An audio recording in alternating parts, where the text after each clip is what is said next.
Good morning, everybody, and welcome. I welcome everyone here. My name is Garrett Ripa. I'm the Acting Deputy Executive Associate Director for ICE ERO, and I welcome everyone here. More importantly, I want to recognize all of our state, local, and federal partners for this historic event, Operation Tidal Wave, which has been a tremendous success for Florida, and special for our principals that are here today, our ICE Deputy Director, Madison Sheehan, our Florida Governor, Ron DeSantis, Larry Keefe, who is the Executive Director for the Board of Immigration Enforcement, and finally, Jeff Denisi, who is the Chief Patrol Agent in charge for the Miami sector. Great opportunity to ask questions and to meet all these individuals. Again, it's been a historic event, and it's a commitment that we're all together. We're working together to make sure we get this done correctly and how we've always been doing it. Again, the ICE mission statement continues to be to protect the homeland against those individuals who undermine the integrity of our immigration laws. This operation encapsulates that, and I'm very proud to be here. And I will now introduce our ICE Deputy Director, Madison Sheehan. As an exceptional example of that coordination between federal. Good morning, everyone. I'm Madison Sheehan, the ICE Deputy Director. It's really an honor to be able to be here today with all of you to highlight the success of this historic operation, Operation Tidal Wave, which was created in partnership with the state of Florida and ICE. Since January 20th, President Trump has made a commitment to the American people to prioritize public safety as well as national security. And everything we do at ICE is to prioritize those things. And this operation really is a historic marker of success that was made possible because of the partnership with the state of Florida, allowing us to activate our 287G officers and activating over 250 local and state law enforcement as well as National Guard to assist our federal partners. And I want to thank Governor DeSantis for his commitment to be able to put this operation on for the last week. And together we are able to conduct over 1,100 arrests and remove several violent gang members from the communities here in Florida. Operation Tidal Wave is truly a first of its kind operation, utilizing 287G resources, integrating with the state and local law enforcement to assist in the day-to-day ICE mission. While this may be the first 287G operation of its kind, thanks to the governor, it's not going to be the last. President Trump, Secretary Noem, and ICE are committed to these large-scale operations to be able to keep our communities safe, because we will not stop until our American families and everyday Americans are safe in their own communities, because we have zero tolerance for criminal, illegal aliens. I want to also highlight some of the historic arrests that were made by our 287G partners, including a Brazilian national that has a history of aggravated assault. We have a Mexican national taken into custody whose history includes kidnapping, and we also have Colombian nationals who were convicted of murder that we were able to take off of the street thanks to the men and women of ICE, our federal partners, as well as our state and local officers who dedicate themselves every single day to keeping the American people and the people of Florida safe. I'd also like to thank our partners here at Operation Tidal Wave, including the Florida Department of Law Enforcement, the Florida Department of Emergency Management, the Florida Highway Patrol, the Florida National Guard, the Florida Sheriff's Association, as well as the Fish and Wildlife Commission and their Department of Corrections, who all came to the table when we were met the moment that was asked of them, directed by Governor DeSantis, working directly with ICE here in the state of Florida to create this historic partnership that will go down as the most single arrest done by a state in a single week that ICE has ever had, leading up to that 1,100 arrests that we've been able to highlight over this last week. Truly a historic marker of a model that can be used not only here in the state of Florida for many operations to come, and I think the governor would agree that this will not be the last one here in the state of Florida, but also a model that we're able to take to other states to make it a priority that the president has kept to the American people to make sure our communities are safe and continue to be safe. I'd also like to thank our federal partners, including CBP, the U.S. Coast Guard, ATF, DEA, the FBI, and the U.S. Marshals. This is truly an all-government approach set the tone by President Trump and Secretary Noem, and ICE is able to take the lead with these partners to be able to make this historic event and historic operation, Operation Tidal Wave, happen. Again, I'd like to thank Governor DeSantis for his continued support and commitment to the people of ICE and the people of America to be able to get this done. I'd also like to thank President Trump and Secretary Noem for their continued leadership and commitment to the American people. Thank you. All right, and moving on, our great governor of Florida, Mr. Ron DeSantis. Well, thank you. 4 years ago, we had seen something that we had never seen in American history. We had a president, Joe Biden, that opened the border and basically declared that people could come illegally. Interior enforcement was rendered basically null and void, and this was impacting not just the southern border region of Texas or Arizona, but communities all across the country, including in the state of Florida. And so 4 years ago, we were sending people to the southern border to help supplement state efforts to try to mitigate the damage. And our Operation Lone Star saw more than 1,000 national, state guardsmen, state law enforcement officers go to Texas to assist the state of Texas in stopping this border invasion. We also, being a maritime state, we are vulnerable to having illegal boats coming and bringing illegal aliens onto our shores. This was particularly pressing when you had issues in Haiti bubble up even more, and there was a lot of issues that people thought was going to lead to a mass migration into the state of Florida. We launched Operation Vigilant Sentry. We deployed more than 250 officers and soldiers from Florida Division of Emergency Management, State Guard, and other state law enforcement agencies to patrol Florida's southern coast. That was supplementing what the Coast Guard is already doing, but because of our efforts, we were able to bring about more than 17,000 repatriations and almost 500 vessels removed since that time at the end of 2022. And we worked together with the Coast Guard on that, but that has been a huge, huge positive for us. Of course, our state efforts didn't end there. We were involved in illegal alien transport, similar to what Texas was doing, so that sanctuary jurisdictions were having to deal with the issues that the open border was bringing to other communities. And we were really on the front lines of that all 4 years of the Biden administration. Enter the 2024 election and the election of President Trump again.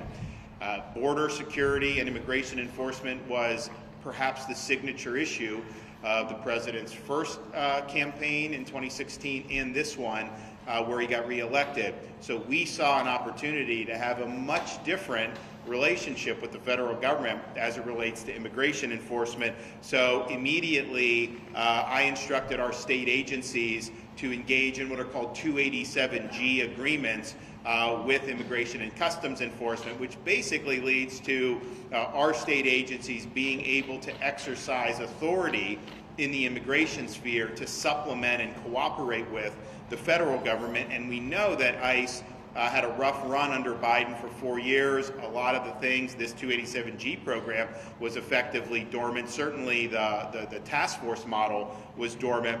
So we did that. So you had Highway Patrol, Florida Department of Law Enforcement, Fish and Wildlife, all those agencies signing agreements. And I think you now have, I read a blurb that you have like 500 agencies, law enforcement agencies across the country that now have these agreements with ICE, and about half of those are in Florida, state and local, which we're really, really proud of. We're also, though, not just stopping with law enforcement. We've also done 287G agreements with regulatory agencies in Florida. Our Department of Business and Professional Regulation, Division of Alcoholic Beverage and Tobacco, the Florida Gaming Control Commission, and the Florida Lottery all operate in what we would consider target-rich environments.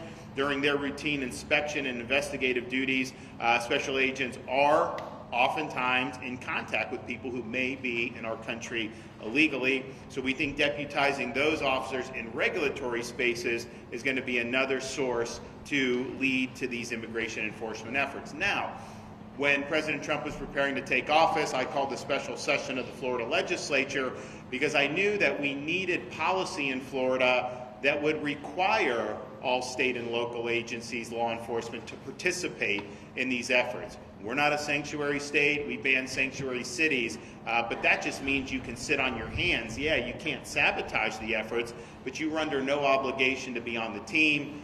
We had to battle some of the folks in the House of Representatives in Florida, but we were able to get that done. And so now all 67 counties have 287G agreements with their sheriff's departments, and we're adding more and more police departments each and every day. So Florida's really led the effort there. Some of these agencies would have wanted to be a part of the fight. Others would have rather not have been part of the fight, but because of our legislation, they are all, in fact, a part of the fight.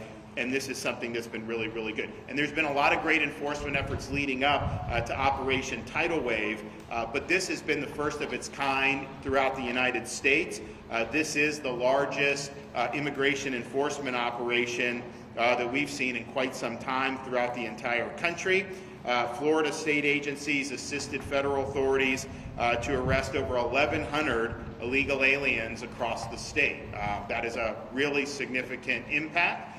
And we're demonstrating why we're going to continue to lead on this issue. And you see some of the people that were arrested there.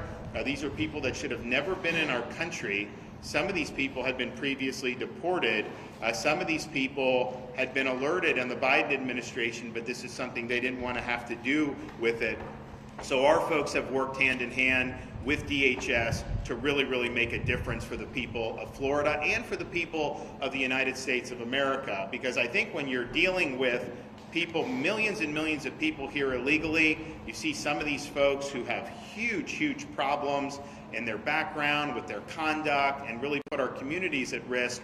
It's important that the law is enforced. It's important that those people are taken care of. But what it also does is sends the message going forward: the United States of America is serious about enforcing its immigration laws. So whereas under the previous president, you could pay coyotes and come to the border knowing that you'd be home free once you got there, there's a new sheriff in town. That is not going to be permitted. And I think that's one of the reasons why you've had the largest drop in border crossings in American history during President Trump's first 100 days. And so this has been night and day in terms of our state efforts, working with the Trump administration. I think it's going very, very well. That was not necessarily the case under the previous administration. What I'd also say is this: we have the best emergency response team in the country. Our state agencies are very versatile. We have both a National Guard and a State Guard who are used to responding to different types of contingencies. We're ready, willing, and able to take it to the next level.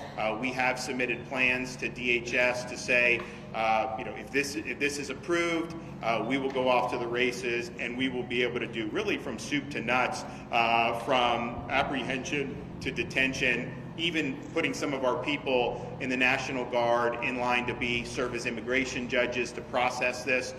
We can do it. And I'd also say, you hear a lot about due process.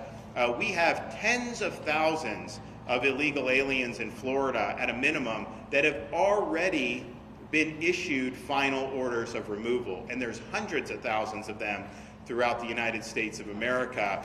So they've had a lot of process. They've been ordered to be removed. They have not complied with those removal orders, and that's a very, very high priority for our state efforts to continue to identify those individuals and make sure that they're returned to their country of origin. So I want to thank the federal agencies that have really led the way. It's been a welcome change here in the state of Florida, and also thank all of our state and local partners who worked really, really hard for this operation, but have been doing this now for many months, and we're proud to have been the first state out of the gate. But we view this as just the beginning. We think that the best is still yet to come. So thanks for everyone that's been involved. Thank you, Governor DeSantis. Thank you for his support and his vision. I'd now like to introduce Larry Keefe, who is the Executive Director for the State Board of Immigration Enforcement. Thank you. Good morning. The first thing I want to do is follow Governor DeSantis with thanks to our federal partners. Thanks to our federal partners for placing their trust in us. Thanks to our federal partners for reposing their confidence in us to be one of what is the first of its kind partnership in the mass deportation immigration enforcement setting. We are very grateful for that. 100 days ago, the President of the United States, upon his inauguration, declared a national emergency. He ordered, and when I say you all, I mean my federal partners here in this room, he ordered you all to secure our borders, and he ordered you all to deport over 15 million illegal aliens who had invaded our country and infiltrated our communities. And I say this vicariously proudly for you all. I used to be with the Department of Justice, so I have some federal DNA that still runs through me. I am so proud that you all, our federal partners, in about 7 weeks, effectively, functionally secured our national borders and restored our national sovereignty. Yesterday, I saw President Trump presiding over a cabinet meeting where Secretary Noem took it out several decimal points that as of yesterday at least, the border is 99.99, and maybe she went on for some more, but effectively secure. So job well done, and it's an honor to be your partner. But, and by the way, I should mention, I spent some time on the Texas border, and over 60% of the folks, the illegal aliens that invaded this country were headed to Florida. So a special thank you from Florida to President Trump and Secretary Noem for that great accomplishment of securing our border. But the transition and focus now is on what I understand to be the largest deportation campaign in American history. Millions and millions of people embedded, illegal aliens embedded in the heart of our country, and that is a huge task and a huge undertaking for any organization. But a lot of people don't know, given the size and the power and the authority of the federal government, that when it comes to law enforcement, federal law enforcement is really only about 15% of all the law enforcement in this country. 85% of the everyday regular law enforcement in this country is at the state and local level. In order for the federal government to carry out its mass deportation mission, it absolutely has to have not just the kind of passive, yeah, we're with you, support and assistance, but direct engagement, leaning forward, ready to assist, hand in hand. Our governor in Florida recognized that within a week, I think, Governor, of President Trump's inauguration, and called the special session of the Florida legislature, where everybody in Florida combined, the legislature, the governor, all the members of the cabinet, said, we are lockstep with you, Mr. President. We are there 100%, every bit of the way, leaning forward, 287G, the whole works. So to leave my thanks for my federal partners at the moment right now, thank you for reposing your trust and confidence in us. And Florida looks forward to being the bellwether, the blueprint, the prototype of how state and locals work with their federal partners to make things happen and get things done in all settings, but in this instance, the mass deportation setting. Let me turn now to something I don't do often enough, and that is to thank my Florida state and local colleagues, some of whom are standing behind me, but not all of them are. And some say that familiarity breeds forgetfulness in who matters to you and who to be grateful for. So I want to express my gratitude to them and all they've done to make this happen and will continue to do to make this happen. About 3 months ago, when I began my efforts toward this project, I went to Washington, D.C., and I spoke with one of the senior leaders at DHS named David Venturella, and I told him unabashedly that Florida is going to do absolutely whatever it must do to be the best state partner for President Trump and Secretary Noem in this endeavor. Shortly after that, the state and all of our state agencies came to Miami, where there's the greatest concentration of the DHS folks that are really calling the shots of what happens in Florida. And we met with them, and we didn't just meet with them and leave and go back to Tallahassee and other places. We embedded with them at the Joint Intelligence Operations Center and formed real relationships. And we have continued through representatives of state law enforcement agencies to be there in that federal space, breathing the same air, arm in arm, sitting next to each other, doing all the things you need to do to go about finding, sorting, detaining, and deporting illegal aliens, especially those that are residing in the state of Florida. These are real, authentic relationships. Federal, state, and local working together in one physical place. Imagine it in the 21st century post-COVID. They are very well underway in their efforts in terms of understanding Florida's capabilities and capacities, all the tools that the state of Florida has to bring to the mission. And I would say that, as you all can tell from Governor DeSantis and his approach, not just are we there passively offering tools, we want to get in and do the work. And so Florida is also offering solutions. You heard the governor mention some of them with regard to detention and transportation, all involved in this process. There are two individuals that have a very key role in scaling this up, or this blueprint can be taken to other states from Florida. And that we have with us behind me today, Director Kevin Guthrie of the Division of Emergency Management and General John Haas of the Florida National Guard, in terms of the mass movements of people. After they have been found, after they have been detained, there's lots of movements, there's lots of needs for housing, lots of logistics complexities that would make Amazon delivery or Federal Express blush. They are amazing in their skills, and they're offering those. So I want to say a quick thank you to my my state partners once again, my state colleagues, for being chosen, for being trusted, and for making Florida proud. As I bring it in for a landing here, my perspectives on Operation Tidal Wave is I'm so enthusiastic, so excited. I'm not surprised. I knew it would be a success. Our federal partners are amazing. The state leaned in on it, and those numbers are wonderful and they're great. But quite frankly, my perspective is that Operation Tidal Wave, at least that 1 week of it that's occurred already, our first op, so to speak, was a warm-up, was a test run, was just to kind of see how things played out after all those months of working and planning. I see it as just that. It is not going to be just a succession of surges and operations and press conferences. This is going to be a sustained, persistent effort. And these relationships that I've gone on and on about today prove themselves in the heat of battle, and I'm so glad for that. But it's just a warm-up. The greatest obstacle that I perceive in this whole space right now is lawfare. It is the weaponization of the judiciary, and it is things other than the mission itself, things unrelated to finding, sorting, detaining, and deporting. That is the greatest obstacle to slow down momentum for those who want to obstruct this process, and it is essential that there be strong leadership. It takes a unique type of leader in this type of environment, a leader that is bold, a leader that is decisive, a leader that is resolute, and a leader that is, and leaders plural, who are undaunted in the face of this weaponized judiciary and lawfare. And we absolutely have that. The stars have aligned. It's a perfect storm of goodness with President Trump, Secretary Noem, and Governor DeSantis. They are the right leaders at the right place at the right time. Lastly, my perspectives on the partnership going forward. Once again, what has happened here this past week that we're here talking about today is a warm-up. What matters now is how we put together our plan, or finalize our plan for execution on what is going to be constant, persistent pressure and effort in this process. And the key to that is going to be measuring success. A lot of people fear accountability. They don't like it. They don't like to measure things.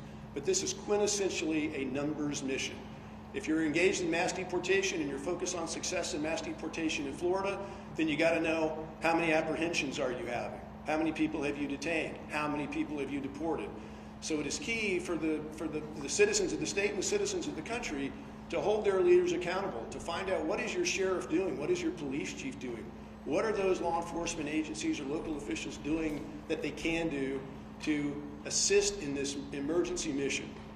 That's all I have. Thank you very much, and once again, thanks to our federal hosting partners.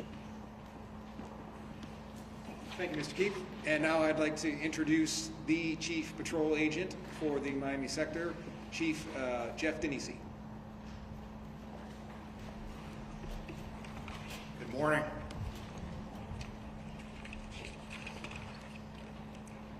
I want to begin by thanking Governor DeSantis and the Florida state law enforcement partners and military partners and the Florida sheriffs for leading the charge across the nation in immigration enforcement.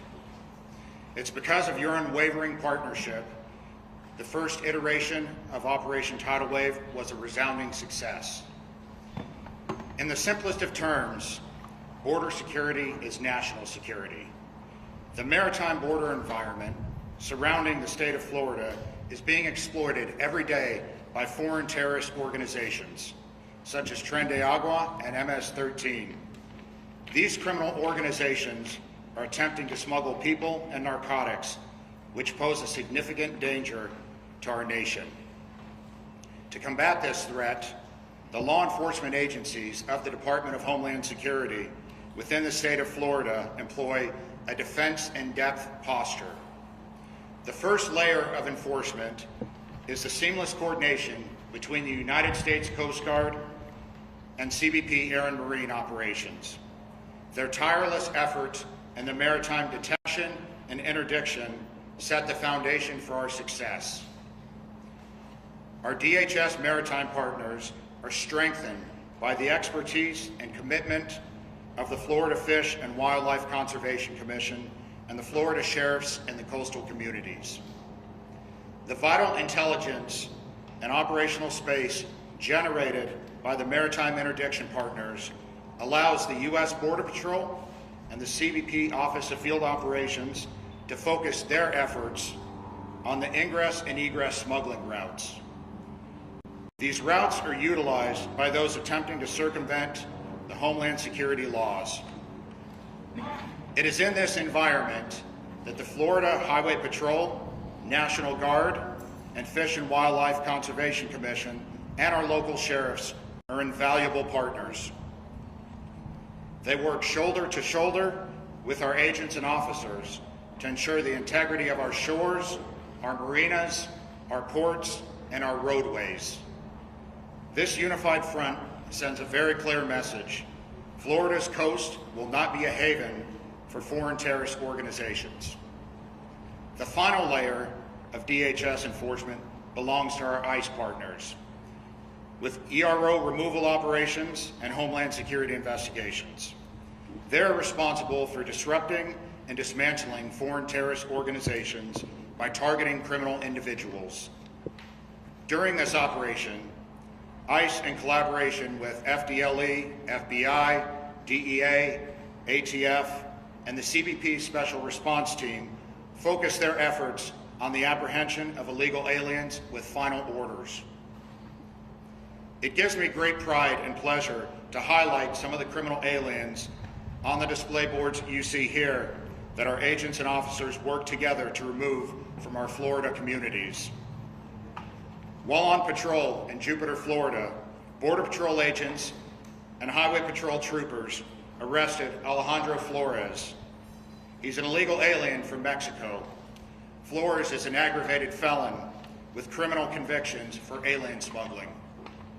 Flores is being prosecuted for re-entry after deportation and will swiftly be deported after serving his sentence. In another event during this operation, Border Patrol agents and Polk County Sheriff's deputies collaborated to arrest Geller Orobio, an illegal alien from Colombia, after his release from a local detention facility. Orobio served a sentence for residential breaking and entering and has prior charges for re-entry after deportation and is a confirmed South American theft group member. Orobio is being prosecuted for re-entry after deportation and will be deported. To those that violate our immigration laws and undermine our national security, the message is clear. We will locate you, prosecute you, and deport you. The success of Operation Tidal Wave sends an unwavering message. Our collaborative efforts are making Florida an inhospitable environment for criminals to operate. We are committed to ensuring our Florida communities are safe and our nation is secure. On behalf of Customs and Border Protection, I extend my deepest appreciation to Governor DeSantis and our state and local law enforcement partners. Your commitment to the safety and security in Florida is steadfast, and we are honored to stand alongside you in this vital mission. Together we are stronger, and we will continue to make a difference. Thank you.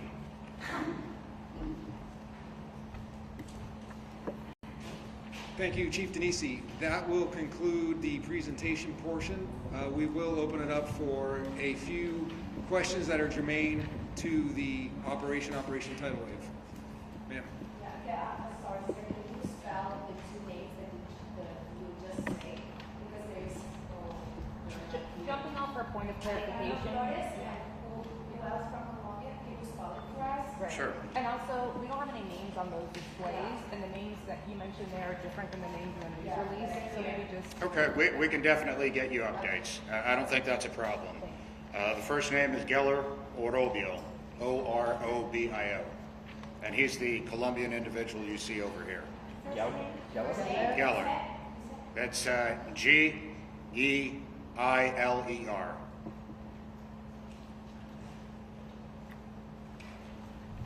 Folks, can you please say your name and your news organization, please? Sir. Two questions for the governor.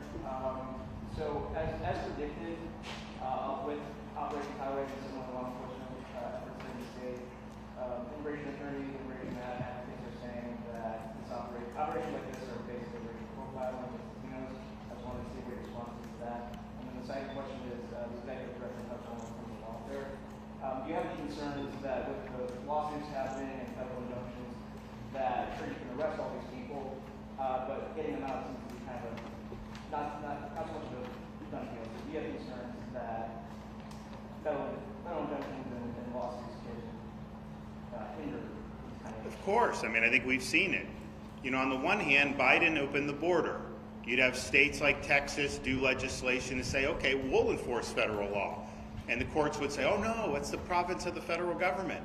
And so they have a right and supremacy to not take care that the laws are faithfully. It'd be one thing if the state was going against what the law is, then you could say supremacy. So it basically neutered the states. Now we're in a situation where the federal government is enforcing the law, and the courts are saying, well, no, you really can't do that. People need to have, you know, some O.J. Simpson type trial before they can be deported. It's nuts. And it's a heads they win, tails we lose for the country, to where people come in unimpeded and it's virtually impossible for them to go. I think the president has statutory authority to do this. I also think he's got Article 2 constitutional authority to do this. But I think what we've seen is they will find judges who just want to throw sand in the gears. And that's been true across their efforts, not even limited to the immigration space. So I anticipate that that will likely continue.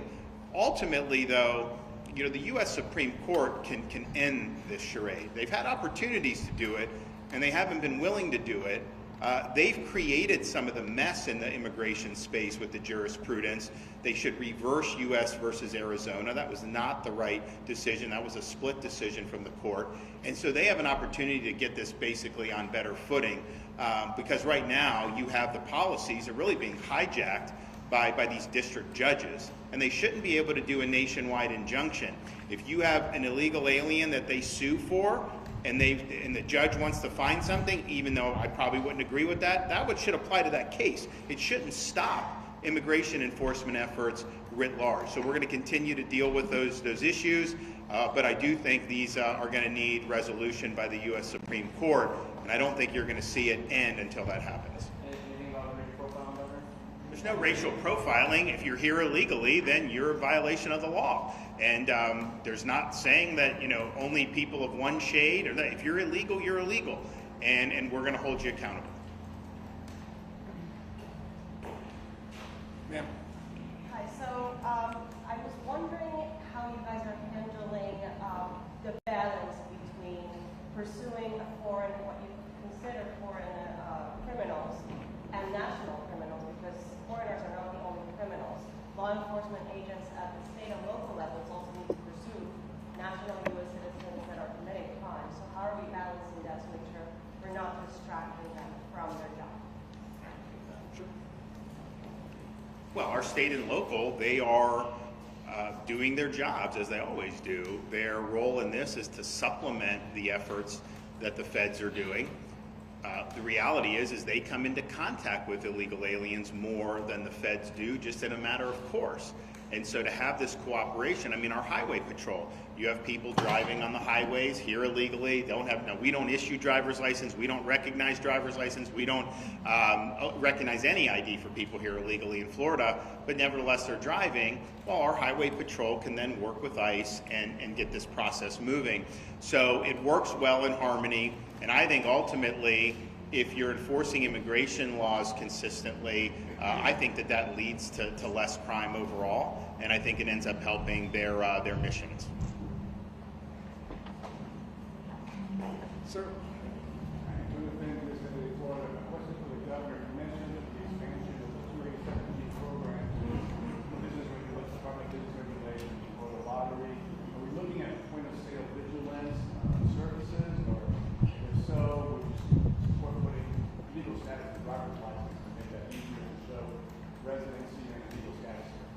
So I think that remains to be seen how they're exactly going to do it. I think that these folks are involved in areas where they're likely going to be able to add value to what ICE and DHS are doing.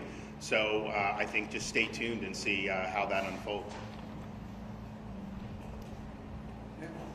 I'm Ashlyn Webb with WFTV Channel 9 in Orlando. This is a question for Deputy Director Madison Sheehan. I was wondering, we've heard about the importance of knowing the numbers of apprehensions from ICE. We heard that from Mr. Chief just now, and we know from this operation.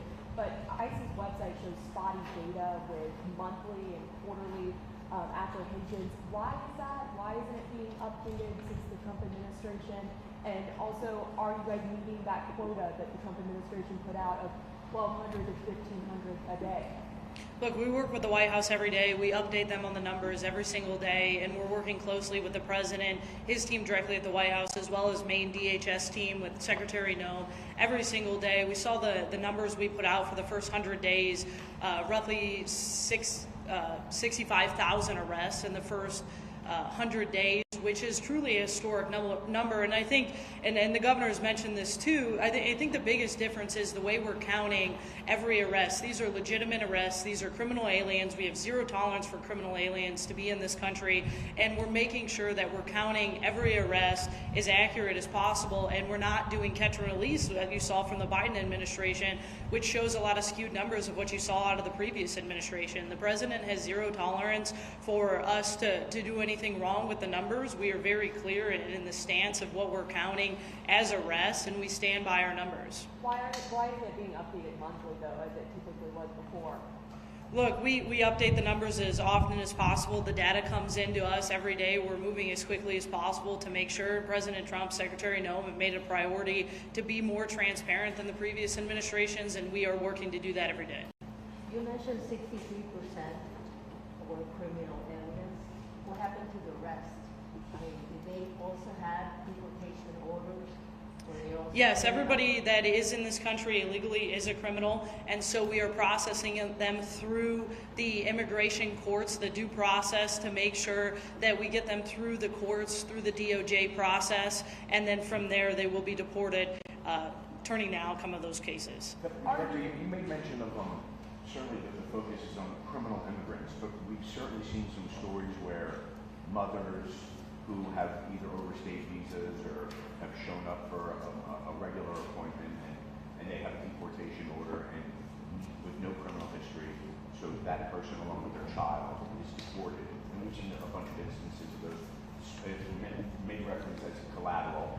Can you speak to that, ma'am? Mothers with no criminal history with infant child or babies are being deported, and is that how the process is supposed to work? Look, I stand by what we've said since day one, since January 20th. If you are in this country illegally, you are a criminal. We have zero tolerance for criminal aliens in this country. As far as a conversation about children, I think the real conversation we should be having is about the 500,000 children that the Biden administration allowed to come unaccompanied across the border that President Trump has made a priority to get them back home with their families. A question for the governor, just about the intersection of state law and what we saw at the federal court in Miami on Friday. A judge had reiterated that there was a stay. She said that there was 15 arrests that apparently were made. One was with a U.S. citizen up in Tallahassee in violation of a federal order.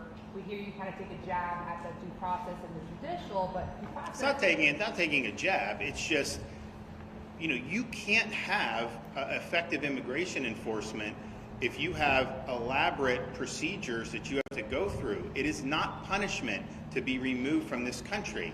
If you're going to be punished, then you get the full panoply of due process. But these are not punishments that are being rendered. It is just the consequence of being here illegally. Now, in terms of this judge, we are not at all surprised. We knew that they would go in and do that. the legislature structured that state law in a way that was different from Texas and some of the others that have run into problems. So we actually feel confident that we'll ultimately be vindicated on that. It should be a crime to enter the state of Florida illegally. We have police power to be able to do that. That does not undercut or interfere with federal efforts. In fact, if anything, that buttresses federal efforts. What's the way to detain these people with the already existing capacity challenges in ICE detention centers as well? So on detention, if we get the sign off from DHS, we can expand detention space very quickly in Florida. I mean, just think about it. I mean, you guys who are Florida-based, you know when we have hurricanes, we end up setting up locations for tens of thousands of linemen, right? Do that very, very quickly. So we have the capacity to set it up quickly, but we're not going to do that without the approval of the Department of Homeland Security. And I know they're working on exactly what they want to do after tidal wave. This is what they had focused on. So Kevin Guthrie, Division of Emergency Management, they can absolutely do that. And that could be potentially a short-term support for the lack of space that the feds may have. So we stand ready, willing, and able to help in that space. We stand ready, willing, and able to help in the immigration judge space. Remember, I mean, not everyone may know because the way it's presented, these are not Article III judges. They are executive branch employees, basically.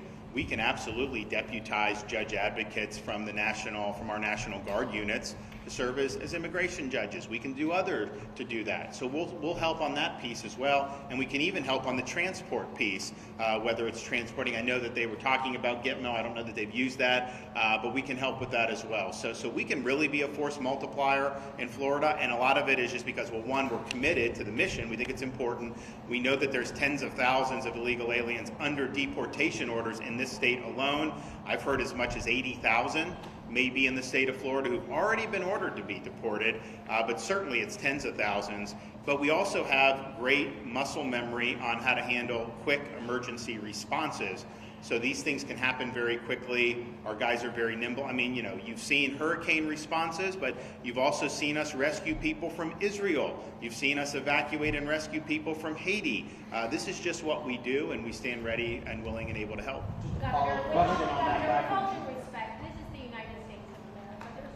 Where are you from?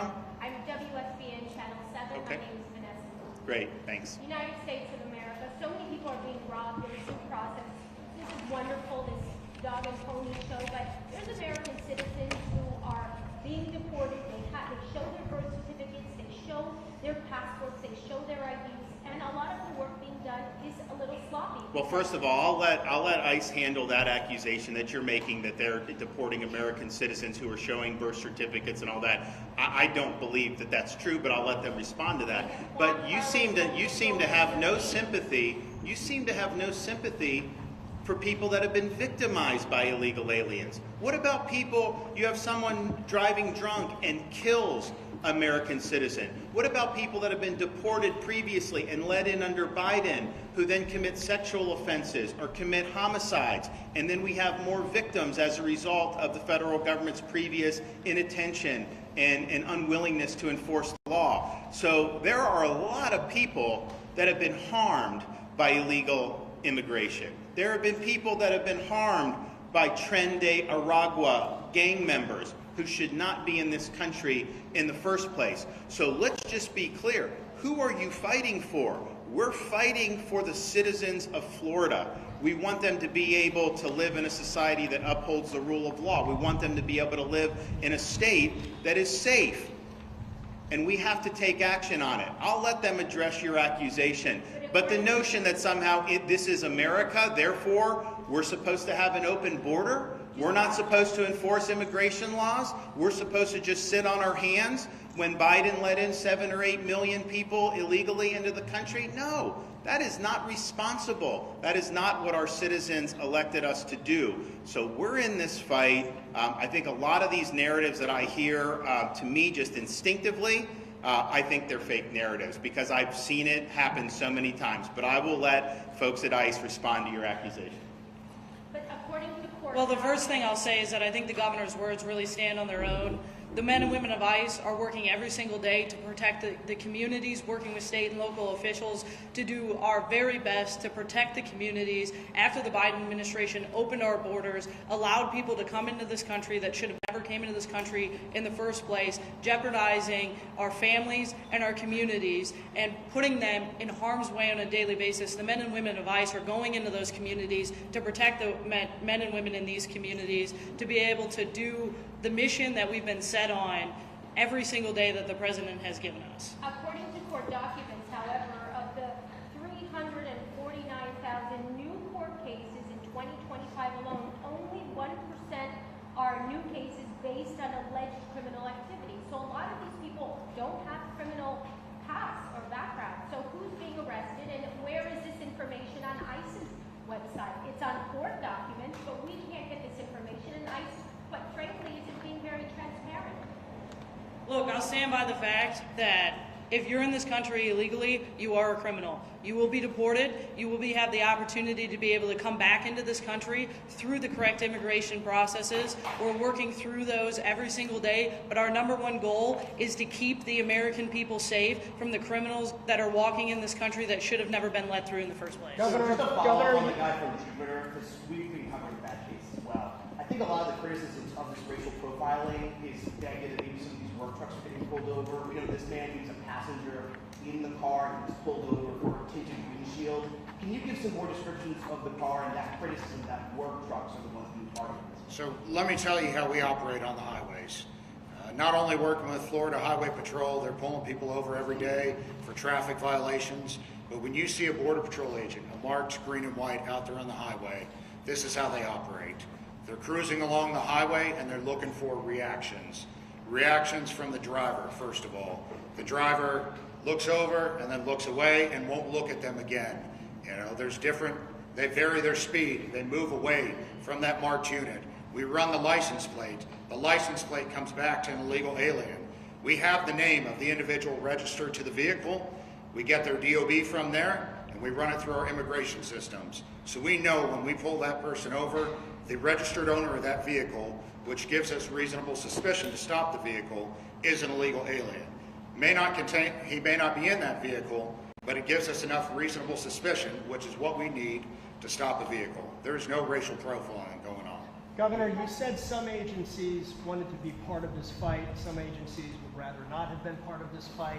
Can you be a little more specific? And was there any pushback or just outright refusal from any agencies or any officials with these agencies or even public officials or state officials to be part of this operation? So, no, that's not what I meant. What I was referencing is when we did the special session, one of the things I insisted on was that we impose a duty on all state and local law enforcement to actively assist and participate. I think the language is you have to use your full efforts available to you.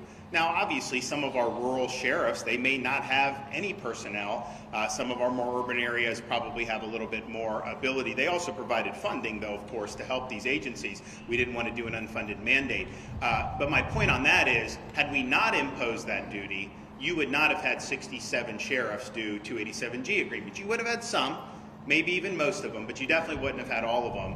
You wouldn't have the number of municipal agencies, police departments that have had the 287G had we not imposed the duty. And so that is just, and it's not, I mean, you have some sheriffs that are conservative law and order, but their view is maybe, hey, the feds can just take care of it. I got enough on my plate, and I get that, but that ultimately doesn't work because this is a problem that is not just limited to ICE agents. I mean, it's a problem that affects communities throughout the state of Florida. It does affect criminal activity. It is a way to bring in drugs, bring in human trafficking, a whole bunch of other stuff. So they're all on board. They've all signed up. As far as I know, every agency is following their duties under state law. And I know that when there have been questions about that, like we had in Orange County, the Florida Attorney General reminded the folks there of the duties under law, and that was taken care of. But it was nothing about this tidal wave. That wasn't what I meant. I meant going into the special session. Had we not sought the legislation, I think that Florida's enforcement would be a little bit more patchwork. I think most of the agencies would probably, our state agencies for sure, because we said the state has to be involved. But on the local level, I think you would have seen some involved and then some. None of them would have been sanctuary because that's against Florida law. But there's a difference between not being a sanctuary and then being on the team and actually helping to amplify the effort. So communities that we cover in South Florida, there are unique communities we cover. Doral, for example, was established and thrived because of Venezuelans. Now thousands are afraid they're going to lose their temporary protective status from the dictatorship in Venezuela, and they're going to lose their work permits, they're going to lose their legal status. Are you afraid that these people will not turn to local police if they are victims or witnesses of a crime? Are you afraid of being concerned at all over the impact in the community like Doral? So the TPS issue is obviously something that the administration will respond to, but I'm not concerned about not seeking support if there's criminal activity. But I will tell you this, because I know Doral very well, and we have a lot of great friends there, and actually got a lot of support there over the years. When we did the Martha's Vineyard, it was mostly Venezuelans who were on that. And people were saying, oh my gosh, Doral, they're going to be so upset because there were Venezuelans. And it turned out these people were thanking me because what they saw was the regime sending people to the border who shouldn't be in the United States. And so I think the way it can be presented by some of the media is different from what you hear from people when you actually get on the ground and cut through the BS. And so we've got a very vibrant Venezuelan American community. Made huge contributions to South Florida and to the state of Florida, and that will continue. But at the same time, I mean, some of these gang members, some of the people that have come in with Maduro, pushing them out of prisons and stuff, we don't want those folks in Doral. We don't want those folks in South Florida. And I think that there's a pretty clear distinction on those two types of folks. Governor, you mentioned also. I want to thank everybody. I want to thank the governor. Thank you, everyone, for attending today. Again, thank you very much. Hey, Nestor, can we do live shots in the parking lot? For the noon? Okay, let's